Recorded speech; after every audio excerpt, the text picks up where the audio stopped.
आज की वीडियो में हम डिटेल में बात करेंगे म्यूजिक इंडस्ट्री की कि क्या बिजनेस मॉडल होता है इनका कि और कैसे म्यूजिक कंपनी जैसे कि टी सीरीज, स्पीड रिकॉर्ड्स कैसे पैसे बनाते हैं, क्या डील रखते हैं आर्टिस्ट के साथ।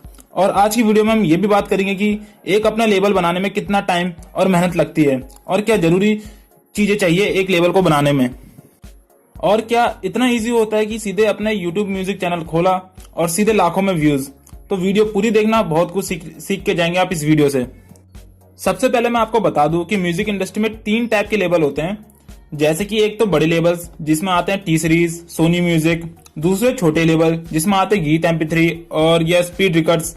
तीसरे जो आते हैं इंडिपेंडेंट सिंगर जिनका अपना खुद का चैनल होता है और वो किसी पर डिपेंडेंट नहीं होते। लेबल की मार्केट खाली ज्यादा इंडिया में ही है। आपने देखा होगा बाहर कंट्रीज में सारे सिंगर इंडिपेंडेंट है, जैसे कि Justin Bieber, Katy Perry, Ariana Grande, Luis Fonsi. तो ये सब इन्होंने अपना, ये किसी के डिपेंडेंट नहीं है। तो आप बहुत कम लेबल देखोगे बाहर कंट्रीज में। आगे वीडियो में ये भी बात करेंगे कि किस में ज्यादा फायदा होता है, एक लेबल में गाने में या एक इंडिपेंडेंट सिंगर में। अब सबसे पहले बात करते हैं कि लेबल की, कि कैसे काम करता है लेबल मार्केट। अब आर्टिस्ट को या तो लेबल के पास जाना होता है या लेबल को आर्टिस्ट के पास। ये डिपेंडेंट करता है कि लेबल की मार्केट में वैल्यू क्या है। जैसे कि टी सीरीज, सोनी म्यूजिक जैसे लेबल, आर्टिस्ट इनके पास आते हैं कि मुझको एक गाना रिकॉर्ड करना है आपके लेबल में।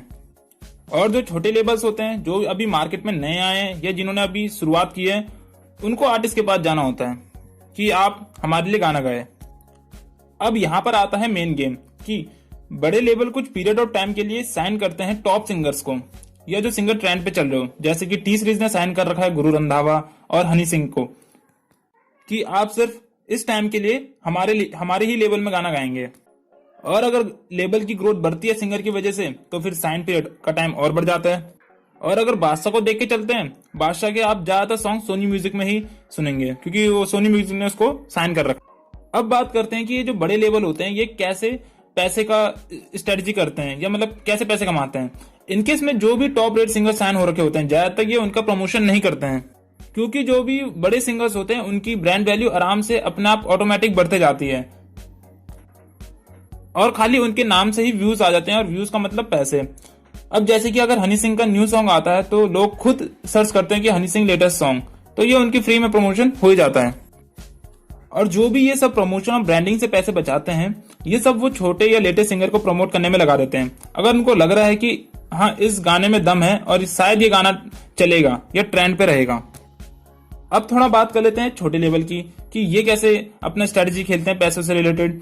अब देखो, छोटे लेवल की मोस्टली केस में इतना बजट नहीं होता कि वो टॉप रेटेड सिंगर को हायर करें। तो ये करते हैं कि जो सिंगर म्यूजिक इंडस्ट्री में नया आया है, ये अभी इतने इसकी ब्रांड वैल्यू नहीं हुई है, ये उसको पकड़ते हैं। जैसे कि एक म्यूजिक चैनल है गीत MP3, शायद आपने नाम सुना होगा। तो उसने नए नए सिंगर्स को हायर करा, साइन करा, जैसे कि गुर्री हो गया, जस मानक हो गया, परमीश वर्मा हो गया। ये सब इतने पहले फेमस नहीं थे, पर लेबल ने देखा कि इस बंदों में दम है और ये शायद गाने इनके चल सकते हैं मार्केट में, और इनके प्रमोशन और ब्रांडिंग में इनकी हेल्प करी। इनका भी सेम हायर या साइन वाला सिस्टम ही होता है जैसे कि बड़े लेबल्स का होता है, पर इनकी थोड़ी सी डील अलग होती है। इसके बारे में बात करते हैं। ये सिंगर को साइन करते समय बिल्कुल भी एक फिक्स्ड अमाउंट नहीं देते हैं क्योंकि एक तो इनका लो बजट रहता है, ऊपर से अगर वो नया सिंगर फ्लॉप गाना निकल गया तो भाई कंपनी डूबी। पर जो सिंगर ने अपनी एक मार्केट वैल्यू बना ली है, उस पर वो साइन अमाउंट में ही डील रखते हैं। जैसे कि जस मानक हो गया या परमीश वर्मा हो गया, अब इनका साइन अमाउंट में ही डील होती है। अब अगर नया सिंगर का गाना हिट होता है और जो भी वो यूट्यूब व्यू से उस पर जितने पैसे बनते हैं उसका उन्होंने कुछ परसेंट शेयर का हिसाब बना रखा होता है और उतना अमाउंट वो उस सिंगर को दे देते हैं। तो इतना ही सिंपल होता है इनका लेबल्स का बिजनेस मॉडल, बड़े लेवल का और छोटे लेवल का। अब थोड़ी बात कर लेते हैं कि सिंगर कैसे कैसे पैसे कमाते हैं। सबसे पहले तो मैं आपको ये बता देता हूँ कि जितना पैसा ये सिंगर्स को साइन होने पे मिलता है उससे कई ज्यादा सिंगर्स को कॉन्सर्ट करने पे मिल जाता है। इन सिंगर्स का मेन मोटिव ही होता है कि वो फाइनली वो कॉन्सर्ट करे। और भी इनकम का तरीका होता है, जैसे कि प्री लॉन्च करते हैं Amazon म्यूजिक में या iTunes में। इसमें कुछ अमाउंट ऑफ मनी देना पड़ता है कंज्यूमर को ताकि उनसे वो इनकम बना सके सिंगर्स। और फिर छोटे छोटे मीडियम तो हैं जैसे कि रेडियो हो गया, टीवी हो गया, तो ये सब बात की बात है। अब ये तो रही सिंपल सी बात है। अब थोड़ा करते हैं डिटेल में बात अब आपको पता चला कि ये सब कॉन्सर्ट्स, म्यूजिक स्ट्रीम्स एप्स और रेडियो से कमाते हैं, पर आपको लगता है कि इतना इजी मॉडल होगा? पहले मैं आपको बता दूं कि ये जो भी आप देखते हो ना सिंगर के पीछे बैकग्राउंड मॉडल्स, कार्ड्स, पूल्स और जो भी महंगी चीजें हैं, ये सब का खर्चा उठाता है लेबल, जिस लेबल पे सिंगर का गाना आने वाला है। अब भाई लेबल पागल तो है नहीं कि फ्री में सब करेगा, उसको भी तो पैसे कमाने हैं। बट जो भी आप देखते हो, जो भी सिंगर्स के सॉन्ग टीवी में, रेडियो में या म्यूजिक स्ट्रीमिंग ऐप में, यहाँ पर सॉन्ग का कॉपीराइट है लेबल के पास। और जो भी इनमें से किसी भी मीडियम को बेचता है लेबल, तो उनमें से जितना भी पैसा बनेगा वो सारा होगा लेबल का। तो सिंगर्स मेनली साइन अमाउंट से और कॉन्सर्ट से कमाते हैं, और लेबल ज्यादा तक जो भी सारे बाकी मीडियम्स है उनमें से कमाते हैं।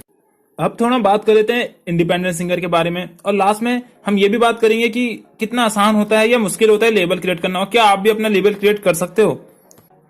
इंडिपेंडेंट सिंगर जो भी होते हैं ना, बहुत ज्यादा इनकम होती है इनमें, क्योंकि ऊपर से ऊपर जो भी इतना सारा झंझट है ये सबसे उनको मुक्ति है। जितनी मेहनत करो उतना कमाओ वाला गेम है इनका।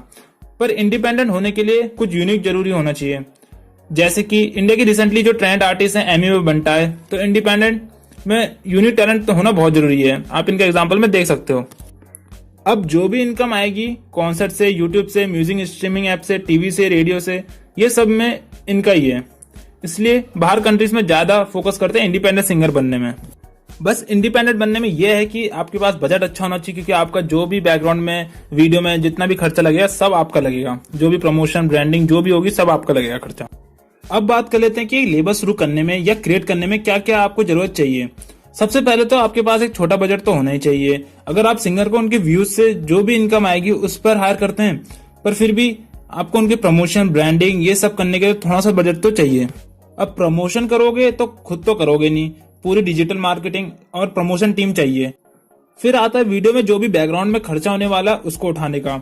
अब भाई सिंगर पहले से गरीब है, अगर अमीर होता तो पहले तो लेवल में जाता ही नहीं और इंडिपेंडेंट बनता। ठीक है। अब आता है कि आपके कॉन्टेक्ट्स होने चाहिए न्यू बॉर्न सिंगर के साथ, ताकि आप देखो कि कौन सा सिंगर चल सकता है या किस सिंगर के साथ आगे काम करना चाहिए। अब अगर आपका म्यूजिक टेस्ट अच्छा है और आपको पता है कि मार्केट में किस टाइप के गाने हिट होते हैं, तो अगर आपने 5 सिंगर को लॉन्च भी किया तो उनमें से एक भी सिंगर का गाना हिट हो जाता है या ट्रेंड हो जाता है, तो चैनल या आपका लेबल चल जाता है आराम से। बस आपको करना यह है कि मार्केट रिसर्च और देखना है कि म्यूजिक टेस्ट में कैसा पब्लिक चाहती है। और शायद अभी तक मैंने तो नहीं सुना कि कोई भी लेबल फ्लॉप हुआ है। हर नए लेबल में से 1-2 गाने तो आराम से हिट हो ही जाते हैं। म्यूजिक मार्केट एक बहुत बड़ी मार्केट है और अच्छा खासा बहुत स्कोप है अगर म्यूजिक इंडस्ट्री में कोई बिजनेस करना चाहता है तो। टी सीरीज ऐसे ही थोड़ा 100 मिलियन बना के बैठी है। तो आई होप कि आपको वीडियो से कुछ नया सीखने को मिला हो। अगर कुछ डाउट है या मैं कुछ चीज कवर करना भूल गया हूं तो कमेंट सेक्शन में जरूर बताना।